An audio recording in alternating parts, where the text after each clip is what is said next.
Dear students, आज हम लोग कैपिटल स्ट्रक्चर जो पढ़ रहे थे उसकी दूसरी थ्योरी पढ़ेंगे। थ्योरी ऑफ कैपिटल स्ट्रक्चर में पहले हम लोगों ने पढ़ी थी NI approach, net income approach. आज हम पढ़ेंगे net operating income approach. This approach is given by David Durand. इस अप्रोच को किसने दिया है? डेविड डूरंड जी ने।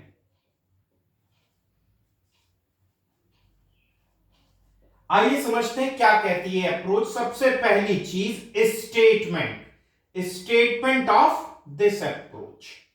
क्या है स्टेटमेंट? स्टेटमेंट कहता है there is no relationship between capital structure and value of firm. इसको मेरे साथ साथ नोट कर लीजिए।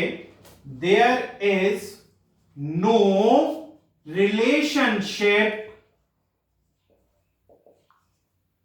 between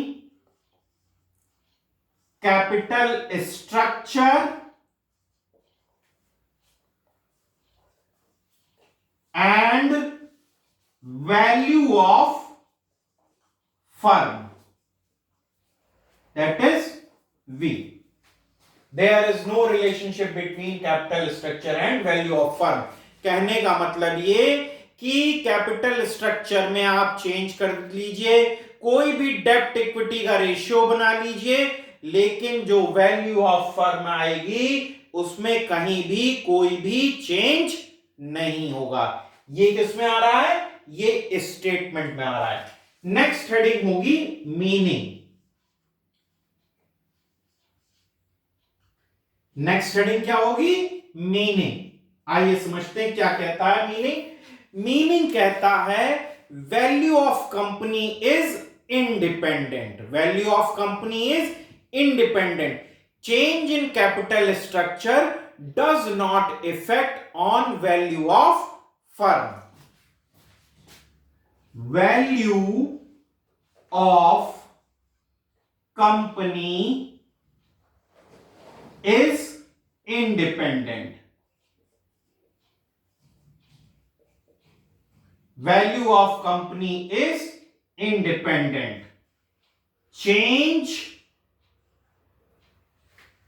in किसमें चेंज करेंगे? Capital structure. कैपिटल स्ट्रक्चर यानी डेब्ट और इक्विटी का ratio. Change in capital structure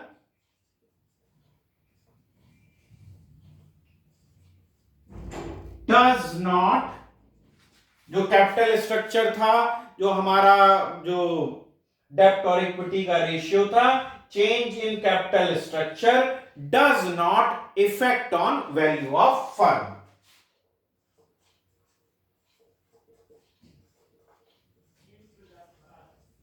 value of firm, ठीक, इसको नोट कर लीजिए। इसके बाद हम लोग फॉर्मूले देखेंगे, फॉर्मूले जो नेट ऑपरेटिंग इनकम अप्रोच में लगेंगे।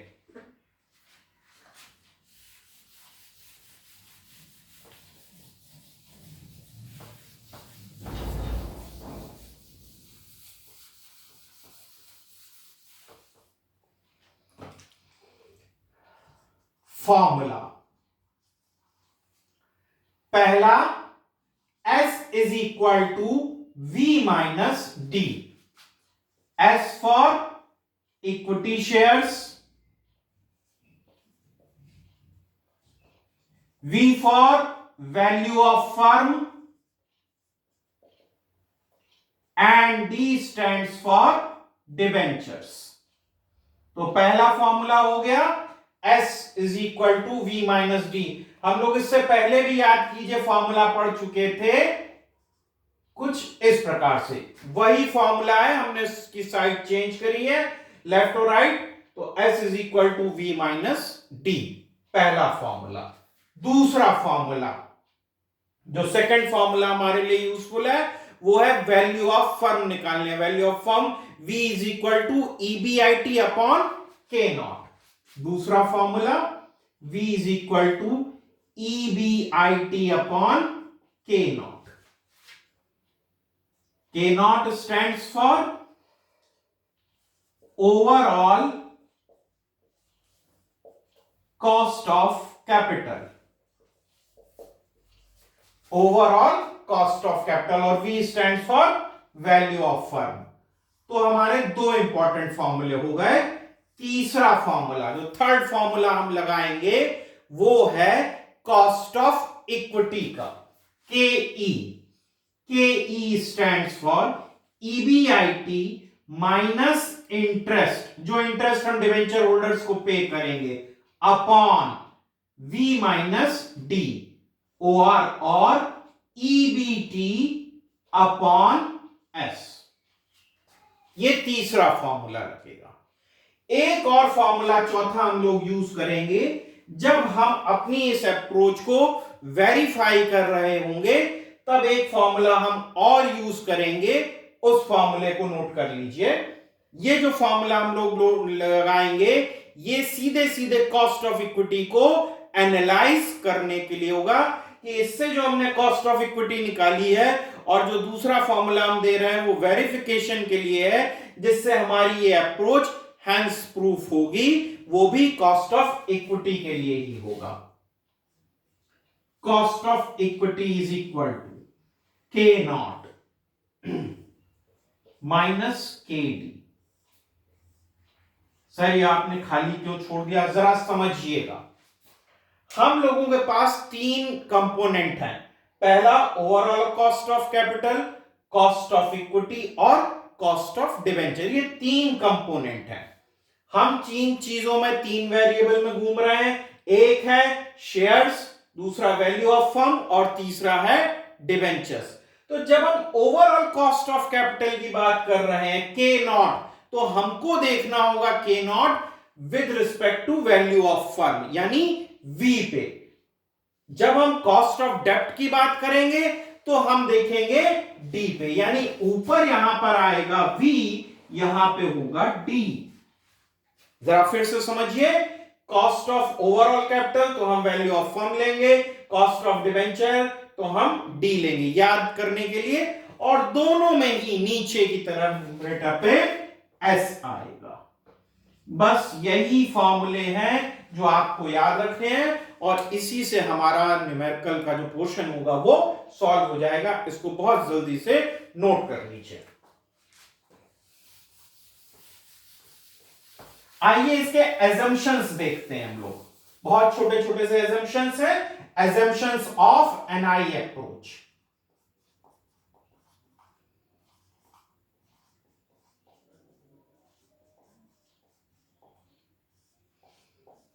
सबसे पहला, कॉस्ट ऑफ डेब्ट इज कांस्टेंट। कॉस्ट ऑफ डेब्ट जो होगी वो कांस्टेंट रहेगी। दूसरा, overall cost of capitalization is also constant. इसमें भी कोई चेंज नहीं आएगा, ये भी कांस्टेंट रहेगी। तीसरा, नो कॉर्पोरेट टैक्सेस। ये वाली जो अप्रोच है, इसमें कॉर्पोरेट टैक्सेस का कहीं पे भी रोल नहीं है। जब हम मोदी गिलानी मिलर अप्रोच पढ़ेंगे, तब हम कॉर्पोरेट टैक्सेस का उसमें डिस्कशन करेंगे, प्रोसेस ऑफ आर्बिट्रेज डिस्कस करेंगे। अगली approach, firm has perpetual life.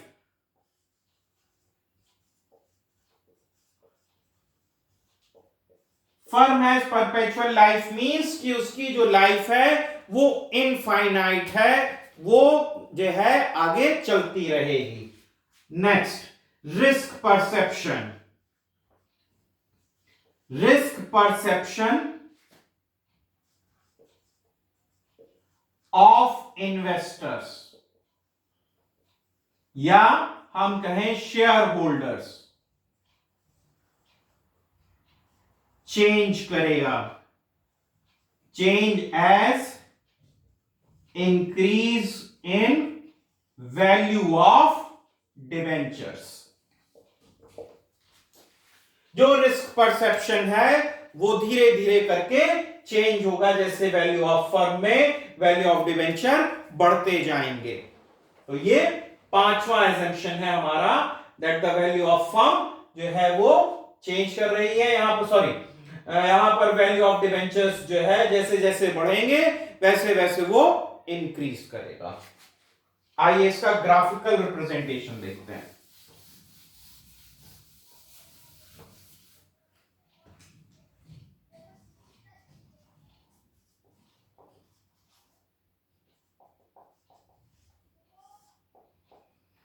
एक तरफ रहेगा कॉस्ट ऑफ इक्विटी, एक तरफ कॉस्ट ऑफ डेब्ट,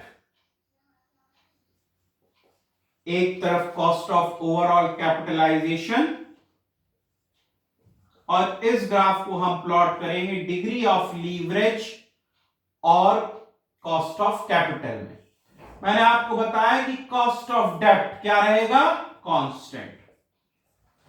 कॉस्ट ऑफ कैपिटलाइजेशन के नॉट, ये भी क्या रहेगा, कांस्टेंट। लेकिन कॉस्ट ऑफ इक्विटी जो है वो इंक्रीज करेगा, वेरी करेगा।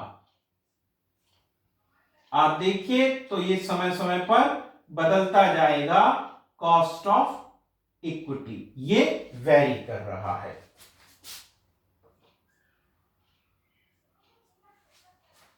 इसको नोट कर लीजिए, आपको जब आंसर लिखना होगा तो you have to explain this graphical view कि किस तरीके से कॉस्ट ऑफ इक्विटी इंक्रीज कर रहा है और ये दोनों cost of capital, overall capital and cost of debentures constant है। आइए इसके थ्योरेटिकल व्यू पे आते हैं।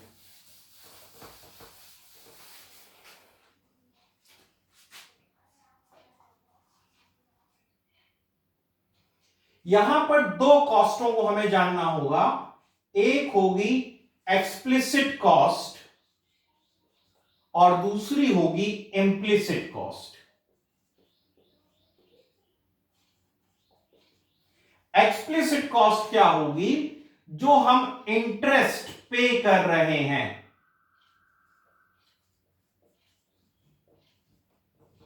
टू डिबेंचर्स, डेब्ट होल्डर को। जैसे जैसे डेब्ट होल्डर बढ़ते जाएंगे वैसे वैसे एक्सप्लिसिट कॉस्ट इंक्रीज करेगी। यहां पर क्या होगा, इंप्लिसिट में risk perception of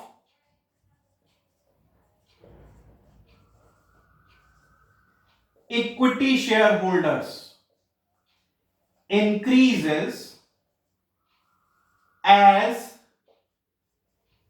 increase in value of debts।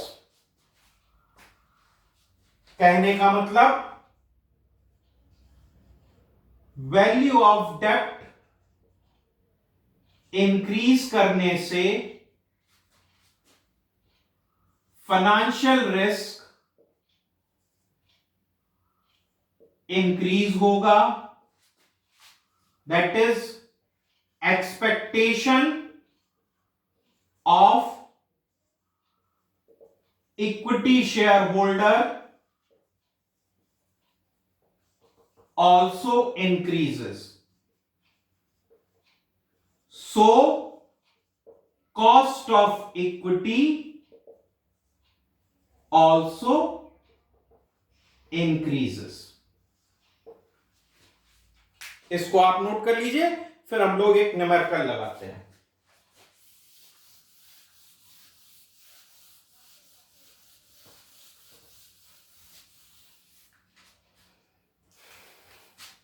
Example हम लोग ले रहे हैं जिसमें EBIT 5 lakh,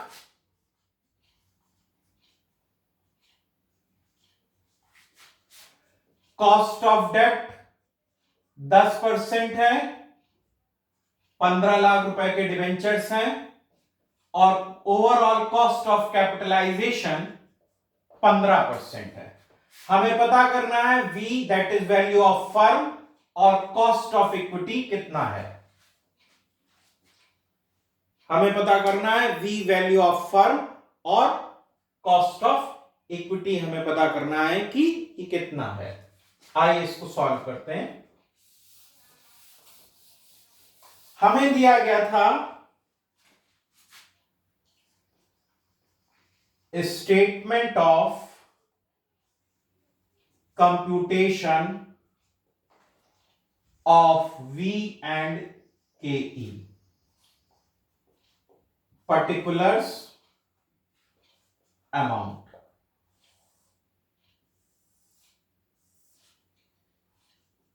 EBIT is given 5 lakh rupees. Less interest 15 lakh पर 10%, that is 1,50,000. 3,50,000. This is EBT. हमने क्या निकाल लिया? ईबीटी. ईबीटी से अब हम जो है वैल्यू ऑफ फॉर्म भी निकाल सकते हैं, जैसे V is equal to EBIT upon K not. K nought आपको क्वेश्चन में गिवन था 5 लाख बटे 15%. जब हम इसको करेंगे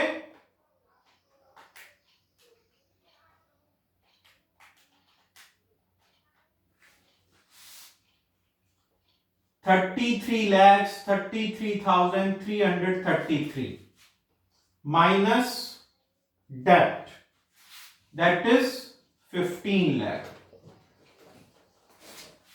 S मिल जाएगा हमको क्योंकि हमने V माइनस डी किया है. 18,33,333.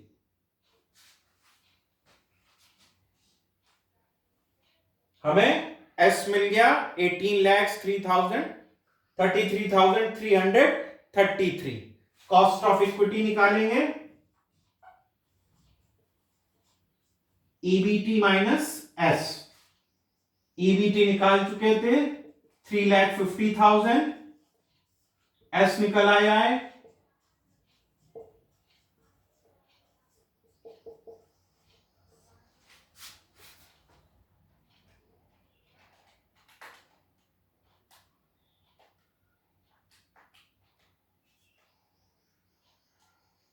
that is 19%.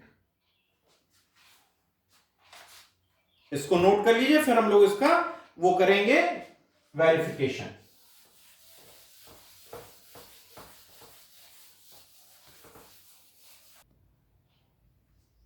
वेरिफिकेशन के लिए हम लोगों ने फॉर्मूला लिया, cost of equity is equal to cost of overall capital V upon S minus KD, और ये डिवेंचर्स हो गए और डिवेंचर्स डिवाइडेड बाय इक्विटी.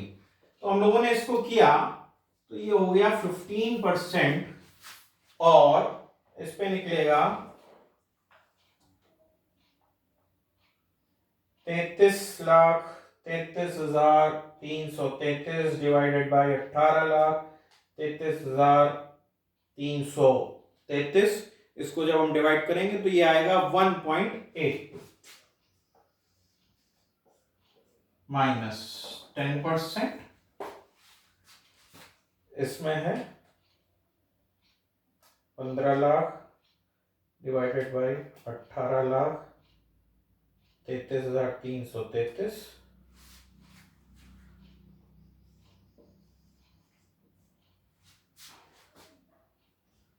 इसको 15% से लेंगे तो 15 मल्टीप्लाइड बाय 1.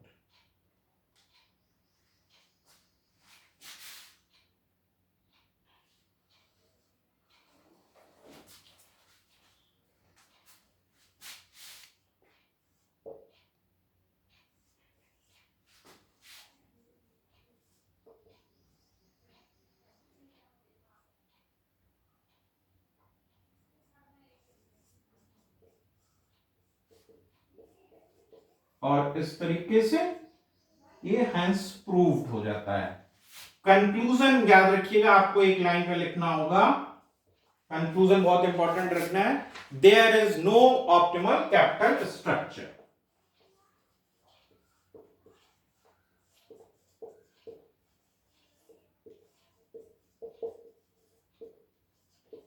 इसी के साथ हमारी ये जो अप्रोच है ये कंप्लीट हो गई. There is no optimum capital structure.